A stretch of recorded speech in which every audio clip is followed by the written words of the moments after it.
Every morning, I cycle to work because I love cycling. And one morning, I noticed an old man sitting on a bench in a sunny spot with his walking frame next to him. He sat there the next morning, and for the following 2 weeks, I could tell that he liked to spend time outside because he sported a very nice tan.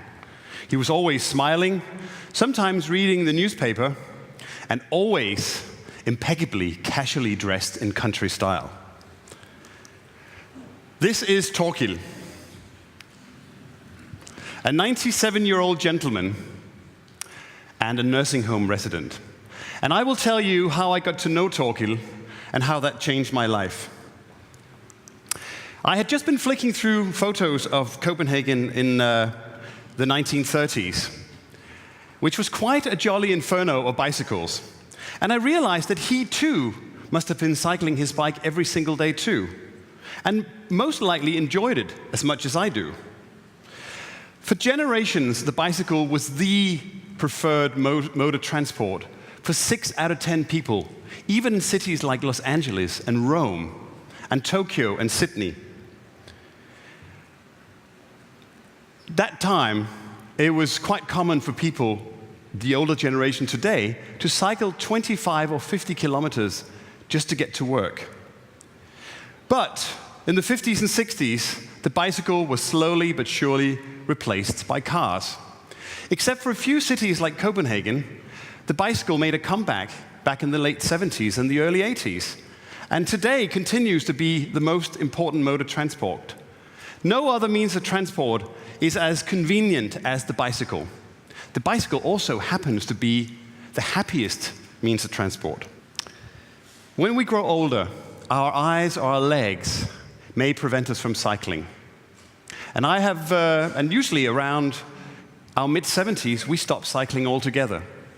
I have heard countless stories of people saying to me how they have reluctantly had to give up cycling because they became afraid of being hit by a car door or crashing. And how much they miss the personal mobility and the freedom and the joy of cycling. All this made me think, Torkil, the old man, he must miss cycling too. And then I thought, how can I get him back on a bicycle? So, one fine August morning 2 years ago, I showed up at the local nursing home with a rented rickshaw.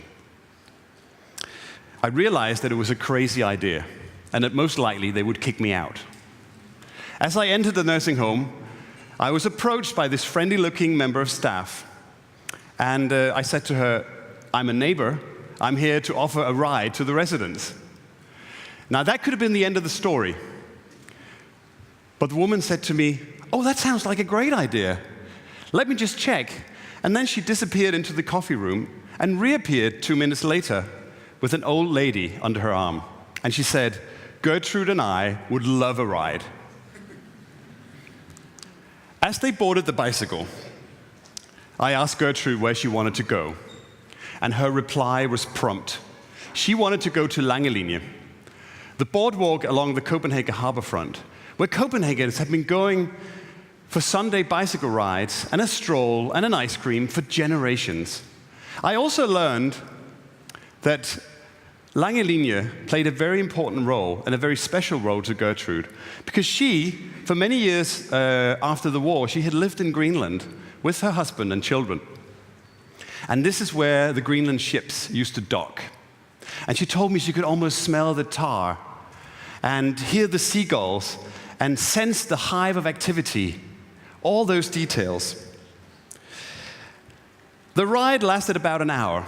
And after an hour, I felt I had an almost magical bond with this stranger, Gertrude. It almost felt as if I had been on a time journey with her. And after I dropped off Gertrude and Joan, the staff member, I left in a rare spirit. The next day, The next day, I got a phone call from the manager of the nursing home. She wanted to know what I had done to Gertrude. And then quickly added, now all the other residents want a ride too. So I rented the rickshaw again, and I started offering bike rides to the residents in my spare time. And it gave them a whole new mobility, and it gave me an insight into my city that I had never experienced. It was quite amazing. And I made lots of very unlikely friends. I felt like an explorer in uncharted territory. Now, Torkild, the old man, one time I took him for a bike ride too. And as we were passing through one of the parks in Copenhagen, he pointed over to the barracks by Rosenborg Castle and said, I used to live in there. That's when I realized that Torkild had been a royal guard for 18 months in 1938, 76 years ago. I decided that all these adventures were just far too good not to be shared with anyone else. So I wrote a letter to the city of Copenhagen explaining what I was doing and attaching a few photos. And much to my surprise, I got a phone call from a lady from the city of Copenhagen, daughter, who said to me that this was exactly the kind of active citizenship that she was looking to encourage. And then she said, would you be interested in 5 rickshaws instead of 1 and put them on 5 nursing homes? I said, you bet. So, equipped with 5 bikes, we gathered friends and locals, and we took all these 5 rickshaws out on our first ride. 10 residents, about 15 new volunteers, and about 100 other locals cycling on their own bicycles, families of all ages cycling along. 2 TV stations showed up. Several national newspapers, even the BBC radio showed up and did a report. And after this, we had 30 volunteers signing up to ride these 5 bicycles. That's how Cycling Without Age was born. Now, pretty soon, Cycling Without Age was spreading to other cities in Denmark. And during that time, all the bicycles were out cycling several times a day. And the feedback we got was absolutely amazing. We heard back that people who hadn't been talking for years had started talking again. People suffering from dementia would lose their aggressions and actually lift the spirit at the nursing home upon returning from their bike rides.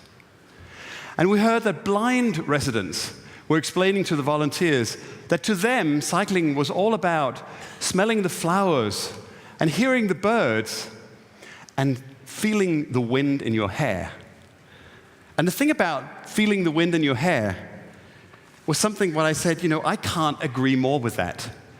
Feeling the wind in your hair is exactly what we're about.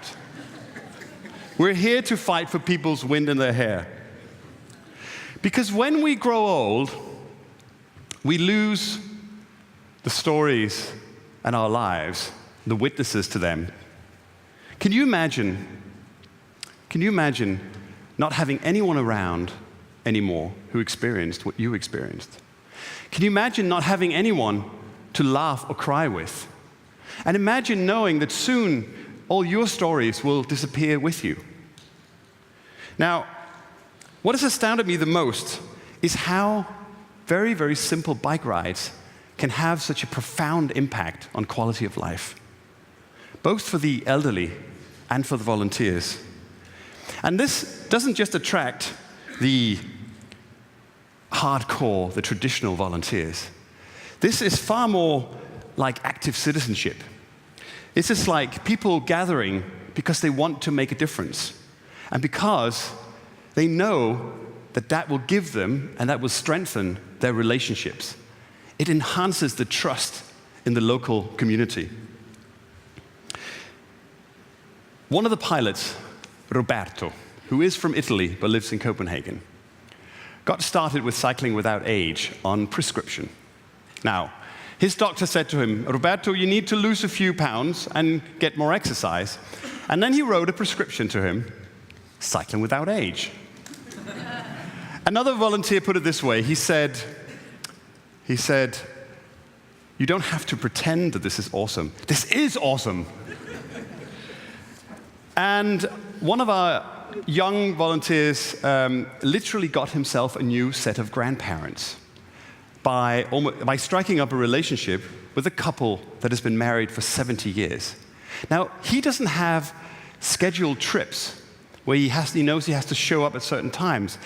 This is more like any other friendship, where you show up as often or as rarely as you feel like.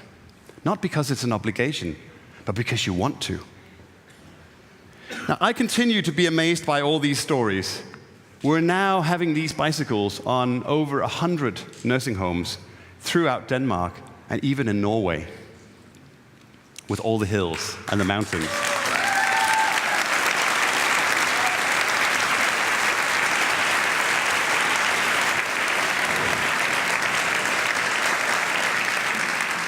It humbles me to witness people in wheelchairs coming back from these rides, singing and smiling, saying, I thought I'd never cycle again.